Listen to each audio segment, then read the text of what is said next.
Ito, school din ito. Parang college ata ito. Tingnan nyo po, oh, diba? Ayan, is college nga yun.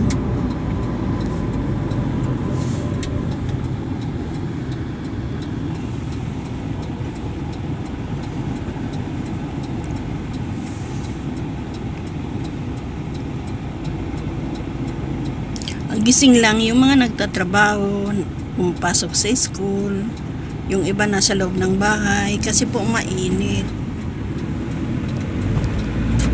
Ganyan ang school, oh. Wala kang makita, may patong pa.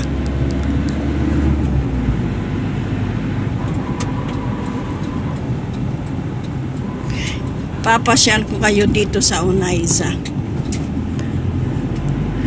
Ito ang lagi kong dinadaanan pag galing ako doon sa kabila.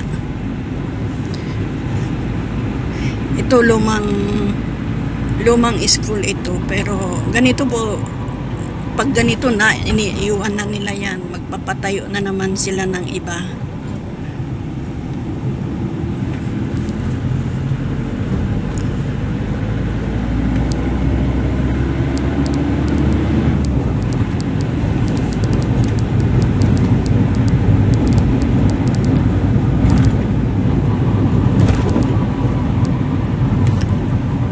Ayan ang lagi kong pinupuntahan, ang Utame.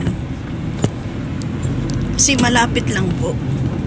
Ilang minuto lang.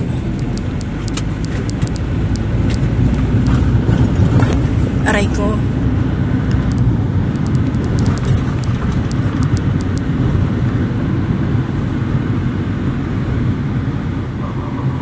Ayan na. Dito na po ako.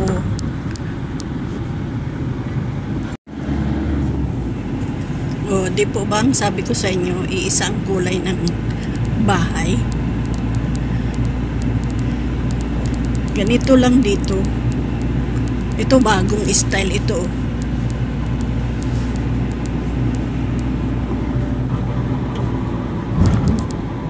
Ito luma na to. Ito oh. Oh, ang ganda ng kulay niya, gray.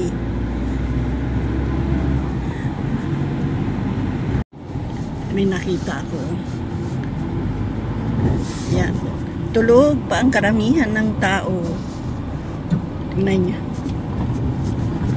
Lalo po pag Biyernes, wala kang makitang tao sa labas. At Sabado kasi lahat tulog.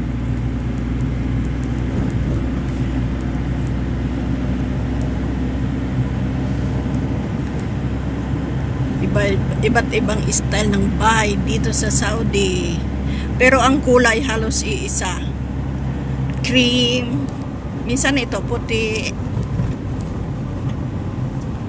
pero karamihan cream or dirty white.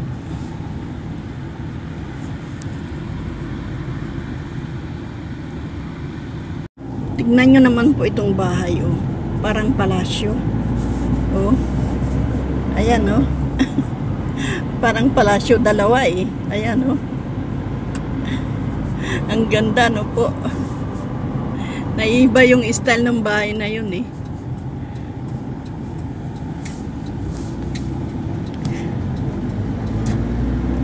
Tahimik pag ganito. Yung iba tulog pa. Ayan. Dito po sa Saudi, akala mo walang tao.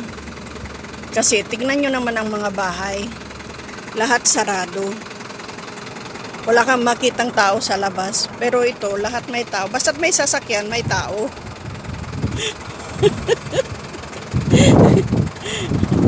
Kalasan, sari? Yalla. Ganito po ang ano dito sa Saudi. Alam mo lang walang tao, pero may tao.